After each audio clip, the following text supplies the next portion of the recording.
अस्सलाम वालेकुम दोस्तों, आप देख रहे हैं मेरा यूट्यूब और फेसबुक चैनल। पाकिस्तान की अदालती तारीख जो है बुरानों से भरी पड़ी है और एक बार फिर पाकिस्तान की अदालत ख़ासकर सुप्रीम कोर्ट ऑफ पाकिस्तान के अंदर जिस तरह से जो है अब काजी फैज़ ईसा साहब ने जो है उनका 3 रुकनी बेंच था, उन्होंने फ़ैसला वो सुनाया और ये कहा कि तमाम आज खुद नोटिस जो है लेने वो रोक दिए जाएं, जो इससे पहले भी लिए गए उनको भी रोक दिया जाए।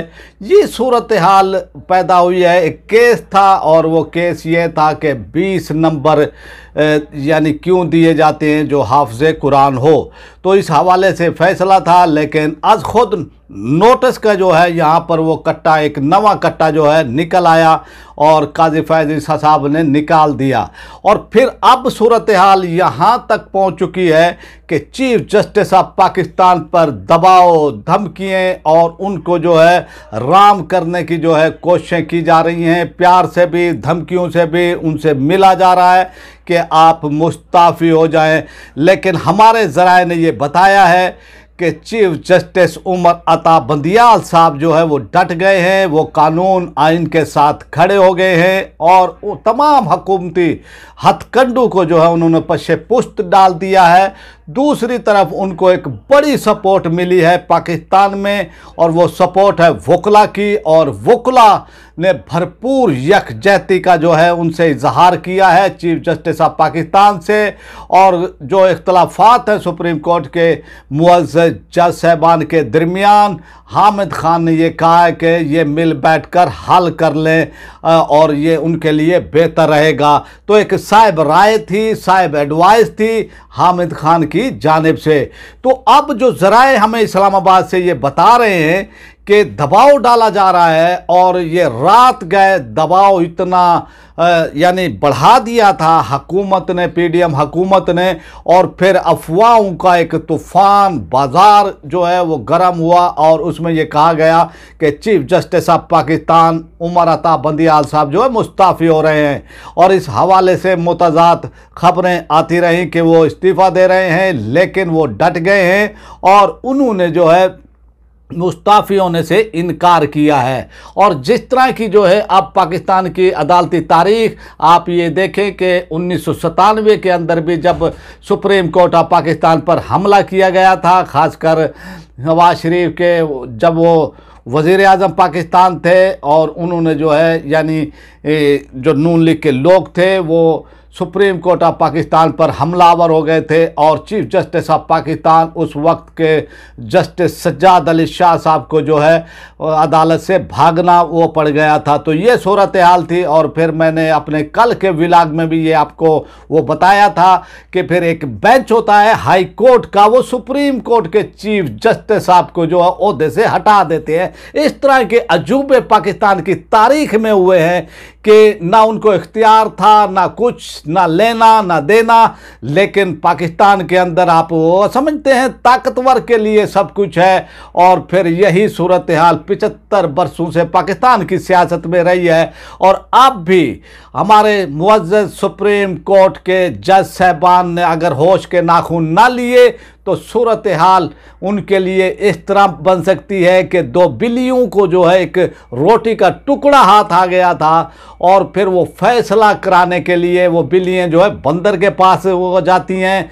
तो बंदर जो है 2 टुकड़े कर देता है, एक टुकड़े का जो है यानी ज़्यादा होता है, एक टुकड़ा थोड़ा होता है। तो जिसका जो है यानी ज़्यादा होता है वो तो कहता है ठीक है, लेकिन जिसका टुकड़ा थोड़ा होता है वो ये कहता है कि इस साइड पे जो ये तराजू है, ये पलड़ा है, ये इस तरफ जो है ज़्यादा है, तो इसको बराबर किया जाए। तो बंदर साहब जो है फिर वो क्या करते हैं, वहाँ से टुकड़ा तोड़ कर खा लेते हैं। तो दूसरी वो तरफ का जो वो तराजू होता है, पलड़ा होता है, वो यानी झुक जाता है, तो वो फिर यानी उधर से तोड़कर खा लेता है। तो इस तरह सूरत हाल ये बनती है कि वो बंदर जो है वो पूरा रोटी का टुकड़ा जो है वो खा जाता है और बिल्लियों को जो है कुछ हाथ नहीं आता।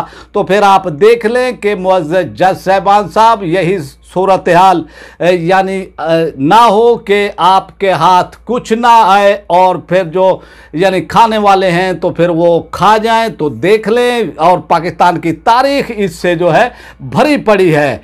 तो इसलिए जो है हमारे मुअज़्ज़िज़ साहबान जो वो जज हैं उनको आइन कानून के साथ खड़े होना चाहिए। किसी पार्टी के वो फरीक नहीं है, ना ही किसी पार्टी के वो यानी नुमाइंदे हैं सुप्रीम कोर्ट ऑफ पाकिस्तान में, ना ही कोई पार्टी उनको तनख्वाहें देती है।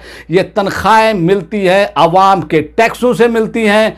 अवाम अपना पेट काट कर जो है वो टैक्स देते हैं। तो हमारे जज साहबान को जो है इस हवाले से गौर व फिक्र करना चाहिए कि उनके आपसी इख्तलाफात जो है पाकिस्तान को कहाँ ले जाएंगे। तो सूरत हाल अब उनको जो है इस सूरत हाल पर गौर करना चाहिए और यानी जो आपसी इख्तलाफात हैं उनको ख़त्म करना चाहिए और उनको आइन कानून के तहत जो है जो फैसले बनते हैं वो करने चाहिए, ना किसी पार्टी को उनको फेवर वो देनी चाहिए। तो अब जो सूरत हाल है, क्योंकि एक तरफ वकला निकल आए हैं और उन्होंने करारदाद भी एक पास की है, आल पाकिस्तान वकला कन्वेंशन हुआ है और उसके अंदर यानी आप देखें कि इफ्तिखार चौधरी के बाद ये बड़ी एक मूवमेंट बनने जा रही है और ये झोली में जा गिरी है इमरान खान के। और इमरान खान को घर बैठे बिठाए जो है इसका जो है सियासी फ़ायदा भी होगा।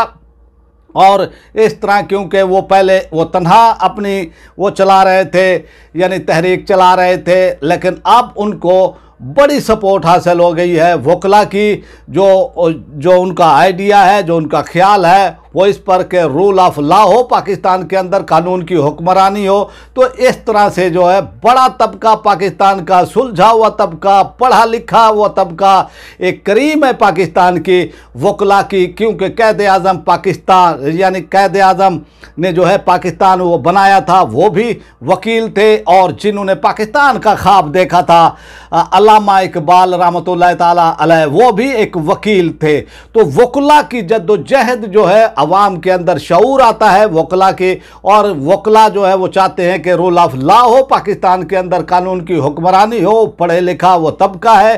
तो अब इस तरह की अब सूरत हाल ये है कि जो रात गए दबाव डाला जा रहा था, राम करने की जो है कोशिश की जा रही थी चीफ जस्टिस ऑफ पाकिस्तान को धमकियों से, और उनको जो है यानी ये कहा जा रहा था कि भी आप मुस्ताफ़ी हो जाएं, प्यार से भी कहा जा रहा था, धमकियों से भी काम लिया गया और लोगों ने जो है उनको पैगामात भी वो पहुँचाए इस हवाले से। लेकिन चीफ जस्टिस ऑफ पाकिस्तान ने जो है यानी कानून और आइन के साथ खड़े होने का फ़ैसला किया है। और आपने देखा कि जो समाअत हुई है इलेक्शन कमीशन के हवाले से, जो इलेक्शन कमीशन ने जो है पंजाब के इंतखाबात के हवाले से जो डेट 8 अक्टूबर तक वो लेकर गए हैं, इस हवाले से सख्त सवालात किए गए हैं जस्टिस मुनीब अख्तर की वो जानिब से भी और इसी तरह चीफ जस्टिस ऑफ पाकिस्तान की जानिब से भी। और चीफ जस्टिस ने साफ साफ पूछा है कि आप ये बताएं, इलेक्शन कमीशन के वकील अटॉर्नी जनरल ऑफ पाकिस्तान से कि ये पूछा है कि भी आप साफ साफ ये बता दें कि इलेक्शन कमीशन को इख्तियार है, वो कहाँ लिखा है, आप हमें बता दें, कहानी केस यहीं पर ख़त्म हो जाएगा। लेकिन उनके पास कोई जवाब नहीं था। तो इस तरह जो है जस्टिस मुनीब अख्तर साहब ने भी बड़े तगड़े यानी वो सवालात किए हैं और उनके जवाब अभी आना बाकी हैं। लेकिन सूरत हाल अब यही है कि पाकिस्तान के अंदर जो है अब कोशिशें की जा रही है और जिस तरह से पार्लियामेंट और सेनेट के अंदर जो है कानून लेकर आया जा रहा है कि तमाम इनको जो है वो सज़ाएं हुई हैं उनको माफ़ किया जा रहा है। और फिर चीफ जस्टिस ऑफ पाकिस्तान के हवाले से कि वो इस तरह वन मैन शो है। और यानी आप ये देखें कि वो सियासी पार्टी हैं जो आप यानी अपनी पार्टियों में वन मैन शो हैं, कोई उनके सामने बोलता नहीं है, कोई उनकी पार्टी के अंदर सवाल नहीं ये कर सकता है। वो लोग जो हैं अब सवाल कर रहे हैं चीफ जस्टिस ऑफ पाकिस्तान से कि आप वन मैन शो हैं, आपको ये इख्तियार नहीं होना चाहिए। और इसी तरह अगस्त के अंदर जो है अगस्त 2002 के अंदर ये फैसला किया गया था कि भाई आज खुद नोट जो है चीफ जस्टिस ऑफ पाकिस्तान का इख्तियार है, वो यानी इख्तियार अपना इस्तेमाल कर सकता है। और इसी तरह वो बेंच भी जो है तश्कील दे सकता है। बेंच भी चीफ जस्टिस ऑफ पाकिस्तान का ही इख्तियार है। तो अब यानी हर कोई जो है अपने इख्तियार में जो है वो दखल अंदाजी बर्दाश्त नहीं करता है, लेकिन दूसरे के इख्तियार में जो है दूसरे के मामलात में दखल अंदाजी देते हैं। तो ये सूरत हाल इस वक्त पाकिस्तान के अंदर पैदा हो चुकी है और जिस तरह की मूवमेंट अब चल रही है, बन रही है, मेरे ख्याल में तो नहीं लगता है कि पीडीएम हुकूमत इस मूवमेंट को जो है वकला की मूवमेंट को बर्दाश्त कर सके। और जो मूड नज़र आ रहा है सुप्रीम कोर्ट ऑफ पाकिस्तान के चीफ जस्टिस ऑफ पाकिस्तान जनाब उमर अता बंदियाल साहब और जो उनका 5 रुकनी बेंच है, उनका यही है कि वो आइन और कानून के साथ खड़े हैं। और फिर जो है जो इलेक्शन की डेट जो है आगे वो बढ़ाई है इलेक्शन कमीशन ने, वो जो है रिवर्स होने जा रही है। ये फैसला जो है आने जा रहा है और हुकूमत बड़ी तगदो कर रही है, बड़ी जो है राब्ते और जो है यानी वो किए जा रहे हैं, अटैक भी किया जा रहा है चीफ जस्टिस ऑफ पाकिस्तान पर। ख़ासकर मरियम नवाज साहिबा ने जिस तरह से चीफ जस्टिस का नाम लेकर जो है वो कसूर के जलसे के अंदर जो है तनकीद की है, खुलेआम वो तनकीद की है, तो इस तरह जो है पाकिस्तान नहीं चल सकता है। तो किसी को तो जो है कानून का एहतराम, हर किसी को कानून का एहतराम ये करना पड़ेगा, रूल ऑफ लॉ का एहतराम करना पड़ेगा। कोई ताकतवर तबका चाहे कितना ही क्यों ना हो, उनको कानून के दायरे में आना पड़ेगा और उनको जो है निज़ाम सिस्टम को मानना ही ये पड़ेगा। कोई ताकतवर है तो वो चाहे फिर जो है चीफ जस्टिस ऑफ पाकिस्तान पर वो तनकीद करे या आर्मी पर वो तनकीद करे या किसी और पर वो करे, यानी वो तनकीद करे, तो उस पर तो कोई कार्रवाई नहीं होती है। लेकिन कोई आम आदमी जो है इस तरह की यानी तनकीद कर दे तो उनको जो है दिन दहाड़े रात को जब भी होता है उठा लिया जाता है और फिर हफ्ता हफ्ता उनका पता भी नहीं चलता है कि वो कहाँ है। तो ये सिस्टम जो है जब तक तब्दील नहीं होगा पाकिस्तान में तब्दीली मुमकिन नहीं है। अब आपसे चाहते हैं इजाज़त, आपसे रिक्वेस्ट है जिन्होंने मेरे चैनल को सब्सक्राइब नहीं किया है वो मेरे चैनल को सब्सक्राइब कर ले, बेल आइकन को प्रेस कर दे, वीडियो को लाइक भी करें, इसको ज़्यादा से ज़्यादा शेयर भी करें और अपने राय का इजहार कमेंट बॉक्स में लाजमी करें। पाकिस्तान जिंदाबाद।